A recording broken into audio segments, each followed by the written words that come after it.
Merci Christian. Est-ce qu'il y a des réactions parmi le public?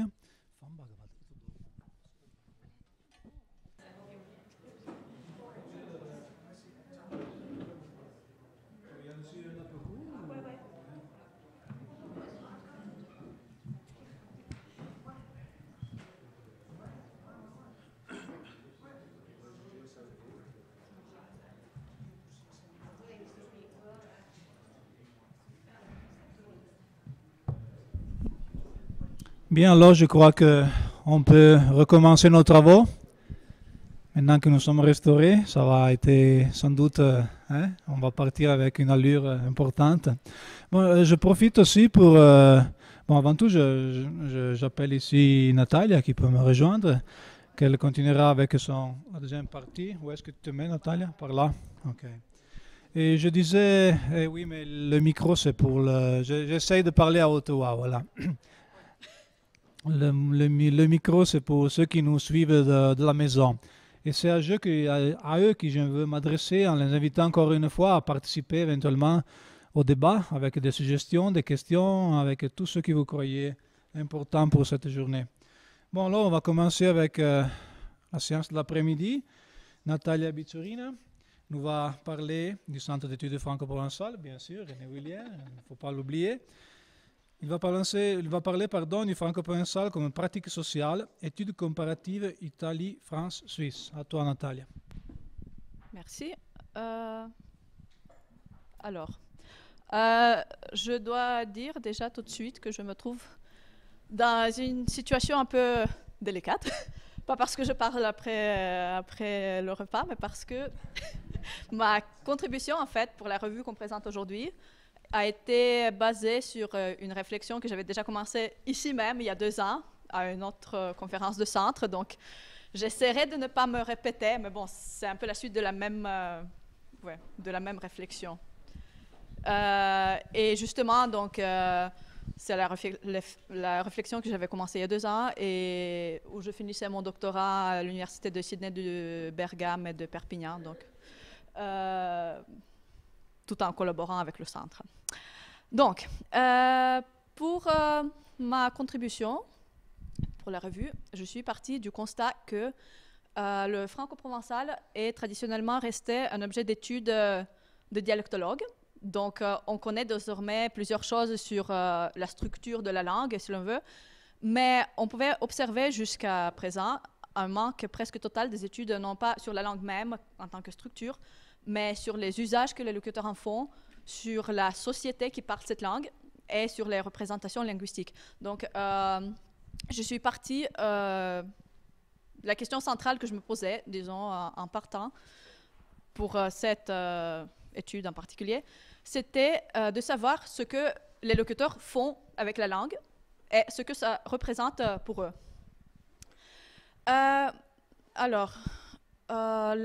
Pour la collecte de données, la méthode ethnographique de l'observation participante a été choisie comme essentielle.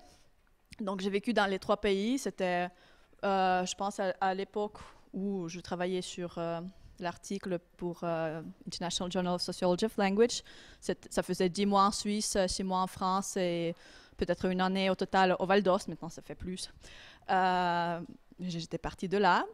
Et c'était complété par 60 entretiens approfondis d'une durée de 1 heure à 3 heures avec les locuteurs des profils différents. Donc, il y avait les 34 locuteurs natifs, 10 locuteurs tardifs, 11 nouveaux locuteurs et 5 locuteurs passifs. Juste pour dire, ce n'est pas ma classification, c'est un peu celle qu'on trouve dans les études sur le franco-provençal. Je reviendrai un peu là-dessus après, sur voilà, comment moi je vois les choses, mais pour vous donner quelques repères, je l'ai reprise, disons. Et il y avait aussi un corpus de textes écrits, donc des blogs, des textes dans les réseaux sociaux, etc. Alors, je vais vous montrer. Là, sur la carte, vous pouvez voir les lieux de l'enquête. Donc, j'ai marqué les lieux où soit j'ai fait vraiment des interviews enregistrées, d'habitude c'était filmé, ou éventuellement des conversations comme ça substantielles, rapportées ensuite dans le journal de terrain. Alors, je vais essayer de faire comme ça. Alors, comment j'ai choisi l'enquête? Première chose, évidemment, il y a 3 cadres différents, voire 4, parce qu'il y en a 2 en Italie. Il y a la France, cadre dans le sens sociopolitique, si l'on veut. Donc, il y a la France qui est construite vraiment comme un État très centralisé officiellement monolingue, qui est connu un peu comme un État-nation par excellence.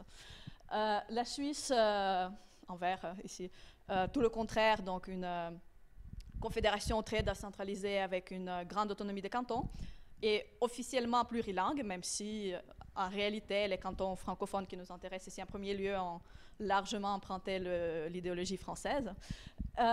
Et l'Italie, où on a le Piémont et les vallées d'Ost, l'Italie qui a largement emprunté aussi ce modèle de l'État-nation français, mais où on a la vallée d'Ost, la région avec une grande autonomie, donc ça nous fait déjà 2 cadres différents. Et en plus, l'Italie qui est quand même connue pour sa grande vitalité des variétés locales, pas seulement du franco-provençal, mais en général. Ce qu'on appelle d'habitude les dialectes, ici dans le cadre, disons, épistémologique italien. Ça, c'est une chose.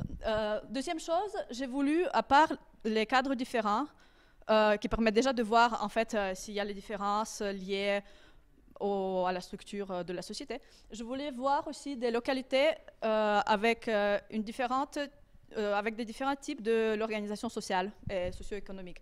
Donc, on a des grandes villes de la plaine, si l'on veut. Il y a Lyon, il y a Lausanne, Genève, Saint-Étienne, si l'on veut. Et il y a aussi toute la partie avec les localités de montagne. Justement, l'enquête plus approfondie et de plus longue durée, surtout de plus longue durée, a été menée dans les zones de montagne, parce que, je vais en parler plus en détail tout à l'heure, mais c'est là où il y a la plus grande vitalité de la langue, et évidemment, puisque c'est la pratique quotidienne, c'est la pratique qui est beaucoup plus complexe, qui nécessite beaucoup plus de temps à passer sur le terrain pour comprendre toutes les dynamiques sur place. Notamment, donc c'était, ça c'est la même chose, mais sur la carte avec le relief. C'était surtout donc en Savoie, Haute-Savoie, quelques parties de la Suisse, et la vallée d'Ost. Toute dernière chose aussi sur l'enquête. La vallée, un des lieux d'enquête, Saint-Nicolas, où on est maintenant. Ce que j'ai essayé aussi de faire pendant l'enquête, c'est de combiner 2 choses. D'une côté, c'est l'enquête menée entièrement en franco-provençal, ce qui, selon moi, est crucial pour comprendre toute la dynamique en place, mais aussi donc, en franco-provençal dans le sens non seulement de mener les entretiens, mais aussi de la parler dans la langue quotidienne. Comme ça, j'ai pu aussi avoir l'accès à des domaines différents du fonctionnement de la langue, du domaine le plus formel au domaine le plus comme ça familier de tous les jours. Ça, c'est une chose. L'autre chose, quand même, c'est le regard de l'extérieur, puisque je viens pas évidemment de cette communauté, je viens d'un contexte complètement différent, d'une grande ville de 5 millions d'habitants, je parle la langue dominante, d'ailleurs dans sa variété la plus standardisée, si l'on veut. Et pourquoi je trouvais que c'était bien, non seulement parce que ça permet un regard à distance, mais aussi parce que ça permet, ça invite les interlocuteurs à expliciter les choses que sinon ils n'explicitent pas aux autres, aux membres de la communauté, parce qu'on pense que, de toute façon, c'est les connaissances qu'on partage tous, que ce sont les sentiments qu'on partage tous, alors que, déjà, ce n'est pas tout à fait vrai, pas dans tous les cas, en tout cas. Et en plus, c'est toujours intéressant d'avoir vraiment plus la vision plus explicite des choses. Voilà, alors, finalement, donc, cette enquête m'a permis de dire que l'espace franco-provençal comprend 2 types de situations linguistiques très différentes. Alors, la première est typique des régions avec des réseaux sociaux très denses, une mobilité relativement faible, ce qui correspond ici à la région de montagne des 3 pays. La région, celle-ci, à laquelle on se réfère localement comme à la région autour du Mont Blanc, si l'on veut. Et la seconde, c'est la région plutôt de la plaine, qui correspond à la région avec des grandes villes, avec une grande mobilité, avec des réseaux sociaux beaucoup plus faibles. Et justement, il se trouve que dans ces 2 types de contextes, les locuteurs ne partagent ni les biographies linguistiques dans le sens le moment et le type d'apprentissage de la langue, ni les pratiques linguistiques effectives, donc quand est-ce qu'ils parlent la langue, ni les représentations autour de la langue, donc pourquoi ils le font. Et par conséquent, ils ne partagent pas non plus les besoins liés à la langue. Et ça, selon moi, c'est important, c'est dans la mesure où, en ce moment, on est en train de développer aussi, on voit qu'il est en train de se développer une politique linguistique autour du franco-provençal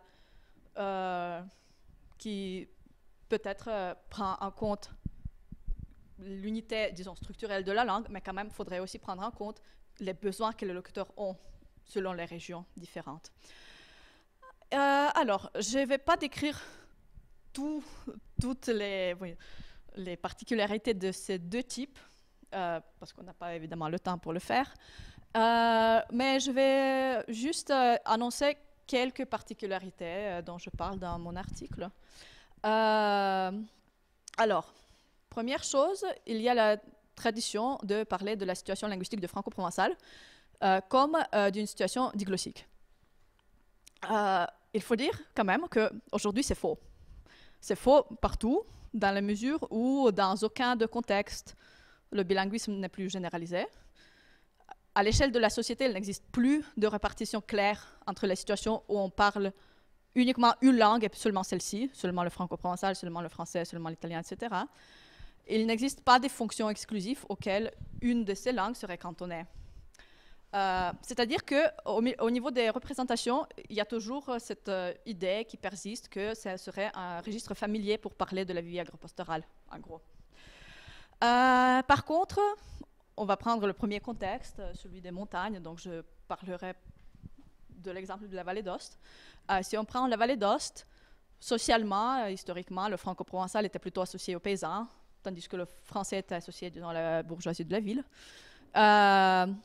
Et il y avait aussi une distribution fonctionnelle des différents codes qu'on trouve encore très souvent dans les interviews. Donc, si les gens parlent de ce que c'est, le franco-provençal pour eux, je cite juste une personne, mais c'est très typique en fait, qui dit le patois, c'est la langue du cœur, et le français, la langue de la raison en Vallée d'Aoste. Et l'italien, c'est plutôt la langue de travail, de la nécessité. Bon, c'est très typique, en fait, on le voit souvent. Pourtant, cette image, si l'on veut, d'une diglossie non conflictuelle, elle est aujourd'hui bien loin de la réalité, parce que déjà, il y a eu une transformation profonde de l'économie locale au cours des dernières décennies. Donc, il y a le développement du secteur tertiaire, la réduction progressive du secteur primaire, ce qui crée un nouveau groupe social qui parle la langue, mais qui ne sont plus employés dans les activités, disons, agropastorales. Si on pense qu'aujourd'hui, les agriculteurs font quelques 4% de la population locale, et ceux qui affirment parler franco-provençal, bon, on n'a que les chiffres de 2003, mais quand même, ça se levait à plus de 63%, donc on voit déjà que forcément, ce n'est pas le même groupe social. Après, il y a aussi les immigrés qui l'apprennent, donc de ce point de vue, ce n'est pas la langue des paysans locaux, parce que ces locuteurs ne sont ni des paysans ni des locaux, ou pas toujours. Et aussi du point de vue fonctionnel, si on essayait de penser aux lieux monolingues, les lieux monolingues italophones seraient probablement le tribunal et l'église. Je ne sais pas si vous arrivez à en imaginer d'autres. Les situations monolingues franco-provençales ou françaises n'existent pas, selon moi, toujours. Si vous avez des idées, vous pouvez me le dire. Mais en fait, on voit qu'aujourd'hui, ces langues peuvent être utilisées complètement dans les mêmes situations. Par exemple, pour ne pas aller trop loin, on a eu ce matin le président de la région qui nous a parlé franco-provençal pour ouvrir le colloque scientifique. On peut tout aussi bien parler italien avec les éleveurs des vaches, si l'on veut. Donc, il n'y en a plus cette distinction des fonctions. En plus, il y avait les connotations, disons, politiques liées à différentes langues. Je ne rentre même pas là-dessus, j'en parle dans l'article. Mais bon, je ne peux pas rentrer en détail parce que ça me prendrait trop de temps. Mais tout ça pour dire qu'il y a les représentations qui persistent dans l'imaginaire des locuteurs, mais qui ne correspondent pas du tout avec la situation réelle et les usages qu'ils en font aujourd'hui, quand on le voit. Et peut-être la seule chose plus ou moins évidente du sens social, si l'on veut, de cette langue, c'est vraiment que ce soit un code de proximité, de complicité, de solidarité qui véhicule un peu ce sens d'être des nôtres, voilà, d'être membre du groupe. Après, si on regarde les usages effectifs, on voit que quand même les 3 langues qui constituent le répertoire verbal des locuteurs, donc en partant du point de vue linguistique, on dirait ça c'est le franco-provençal, ça c'est l'italien, ça c'est le français. Souvent, on ne peut pas vraiment les distinguer dans la production orale, spontanée. C'est-à-dire que d'habitude, les locuteurs peuvent changer, soit parler disons, soit choisir un mode monolingue, soit choisir un mode bilingue ou diffus, je vais y revenir. C'est-à-dire s'ils ont besoin de parler qu'italien parce qu'ils parlent milanais, ils sont capables de le faire. Même s'ils ont besoin de parler que franco-provençal, plusieurs personnes sont capables de le faire. Sauf que dans les situations de la vie quotidienne, il y a très rarement la nécessité de le faire. Justement, on peut dire que c'est plutôt le fait qu'on partage tous le même répertoire linguistique, qui est composé des 3 codes, qui crée ce sens de solidarité. Je vais juste vous montrer un exemple pour que ce soit plus clair de quoi je parle. C'est un exemple complètement aléatoire de la conversation de tous les jours spontanée. En fait, c'était pendant une interview, donc c'est pour ça que c'est enregistré. Mais c'est comme ça un passage, comme ça arrive souvent pendant des interviews de longue durée, qu'à un moment, les gens commencent à parler de n'importe quoi entre eux. Voilà. Et c'était ça. Un passage ironique, évidemment, dans le sens. Tu savais pas ce qu'elle est, on parle de Facebook. Aggiornate, je dis comment c'était prononcé. È Laura che ti intriste dans le temps moderne et pas à vivre des illusions du passé. Mutifié, comunque ni mandolo. Alors, juste très brièvement, si on imagine, si on voulait vraiment partir du point de vue linguistique, si on regarde le mot comme aggiornate, c'est pas de l'italien parce que l'italien serait aggiornati. Donc te, c'est du franco-provençal. Sur le plan morphosyntaxique. Sur le plan phonologique, c'est pas du franco-provençal parce que dans la variété du monsieur, il dit zor pour giorno et bonzor pour buongiorno. Donc aggiornate, c'est pas la phonologie du franco-provençal. Donc on ne sait pas quelle langue c'est, on pourrait pas le dire. La même chose, e laure, en franco-provençal, le syntaxe serait le laure, en italien serait e ora, e laure, on ne sait pas quelle langue c'est sur le point de vue syntaxique. Bon, les mêmes choses pour le reste. Illusion, puisque c'est illusion, c'est pas illusion, donc on imagine que c'est du français. Dans ce sens, au moment où on est arrivé à illusion du, on imagine que ça c'est du français, mais peut-être dans ce sens, c'est toute la phrase, on pourrait dire « et pas à vivre des illusions du passé » qui est le français. Bon, on a bien des difficultés de dire quelle langue c'est, si on voulait vraiment y mettre une étiquette linguistique. Pourtant, dans le sens vraiment social, selon moi, ça n'a pas beaucoup de sens parce que les locuteurs, lorsque ça arrive spontanément dans la conversation, ils l'identifient tout de suite comme du patois. Donc voilà, c'est du patois, on parle entre nous, on se comprend. Il y a toujours ce sens de solidarité qui, bon, malgré la forme, ou peut-être même grâce à la forme, de toute façon, bon. C'est ce que j'appelle diffusion, en fait, en reprenant le terme qui a été utilisé pour les langues créoles par Lepage et Tabouret-Keller, et que je trouve que ça marche très bien aussi pour le cas du franco-provençal, curieusement. Voilà. Sur l'autre contexte, je dis juste une chose aussi, je ne vais pas rentrer dans tous les détails. Donc l'autre contexte, c'est celui où il n'y a plus de transmission familiale, où ce n'est plus la langue de tous les jours. Et on dit souvent, on appelle souvent les personnes qui parlent franco-provençal dans ce contexte comme des néolocuteurs. Là-dessus, je voulais dire une chose, surtout, que selon moi, ceux qu'on appelle aussi dans le contexte franco-provençal les néolocuteurs, en fait, ils font partie d'un phénomène social complètement différent des autres langues, disons, en Europe, des langues régionales en Europe. Je reprends ici la définition de ce que c'est que les néolocuteurs qu'on a vu il y a eu aussi un numéro spécial en fait de la même revue International Journal of the Sociology of Language qui était dédié à ce phénomène de néolocuteur. On a vu la même définition d'ailleurs tout à l'heure dans la présentation de Jonathan. Donc le néolocuteur, comme on le voit émerger dans le cas des autres langues, c'est quelqu'un qui n'est pas exposé à la langue minoritaire, à la maison ou dans la communauté, et qui l'apprend à travers les programmes éducatifs. Voilà, en gros, c'est ça. Et selon moi, c'est une catégorie qui est vraiment inexistante comme phénomène social dans le cas du franco-provençal, dans le sens où, oui, il y a quelques animateurs locaux, quelques personnes qui font des cours, mais ces cours ne sont ni de longue durée, ni d'une durée suffisamment longue pour pouvoir l'apprendre. Donc, il n'existe nulle part dans le domaine, en fait, la possibilité de progresser vraiment du niveau A0 à un niveau C2, si l'on veut, comme ça. Et faute d'avoir des cours, toutes les personnes que j'ai pu voir, les néolocuteurs, des dizaines, disons, de personnes, à part 2 individus qui sont bien connus dans la communauté, qui ont en effet fait des cours, mais tous les autres, ils sont allés forcément chercher les locuteurs, ou dans la communauté d'où venaient leurs grands-parents, ou auprès des grands-parents même. Et dans ce sens, c'est assez particulier parce qu'il n'y a pas ce précipice entre les locuteurs natifs et leur réseau de communication et les nouveaux locuteurs, que j'aime pas appeler les néolocuteurs, mais, bon, mais les nouveaux locuteurs qui finalement participent au même réseau de communication. Je termine là. Voilà.